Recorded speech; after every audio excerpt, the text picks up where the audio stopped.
If somebody were to ask you who the richest criminal of all time was, you would probably say that it was Pablo Escobar, and you would definitely be right in saying that, but you may not know exactly just how absurdly rich the man actually was. At the height of Escobar's power, and adjusted for inflation in 2012 dollars, he had an estimated net worth of 30 billion US dollars. Now, $30 billion is a very difficult number to get one's head around, so let's look at this from a different angle. In 1989, Pablo Escobar was estimated by Forbes to be the 7th richest person in the world. If he were alive today and making the same amount of money, he would be placed 18th on that list. The engine that provided him with his immense wealth was his Medellin cartel, a ruthless drug organization so large that it could be placed on the Fortune 500. For a time, the cartel basically owned an entire island in the Bahamas that they used as a refueling point for their planes smuggling cocaine from Colombia. The island had a 1-kilometer-long airstrip where they would land their large planes, transfer the cocaine onto smaller planes, and from there land on remote dirt roads in the south of Florida, where the cocaine would then hit the streets of the United States. The cartel was making 5 to 7 of these flights every day in their heyday, and even had a fleet of 2 submarines. Altogether, about 15 tons of cocaine was being smuggled by the cartel into the United States per day.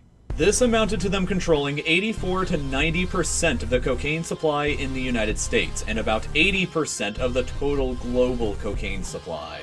1 single kilo of cocaine cost the cartel an average of $1,000 to refine and another $4,000 to smuggle into the United States. Pilots who were employed by the cartel could make up to $500,000 per flight into the United States. Once on the streets of the United States, that kilo that cost $5,000 to arrive there could sell for anywhere between $50,000 to $70,000. What this meant was that Escobar's cartel was making $60 million in revenue per day. That equals $420 million every week, and that meant an operating yearly income of $22 billion.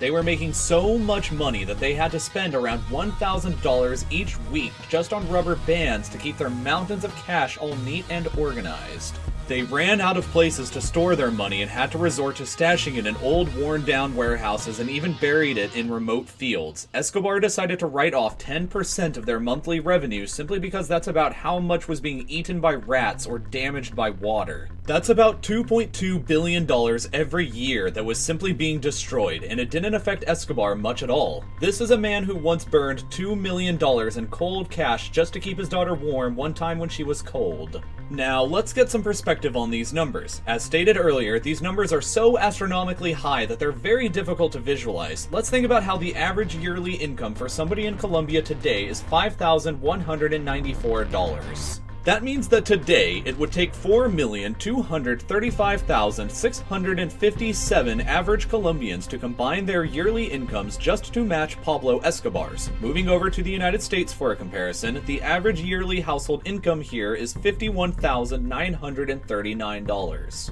That means that the average household in the United States would have to work for 1,155 years, saving all of the money that they made in the process just to equal the same amount of money that Pablo Escobar's Medellin cartel was making in just one single day. Staggeringly, to match the amount of money the cartel was making in 1 year, it would take 423,574 average US households to pool all of their yearly earnings together. That's roughly the same population as the city of Miami.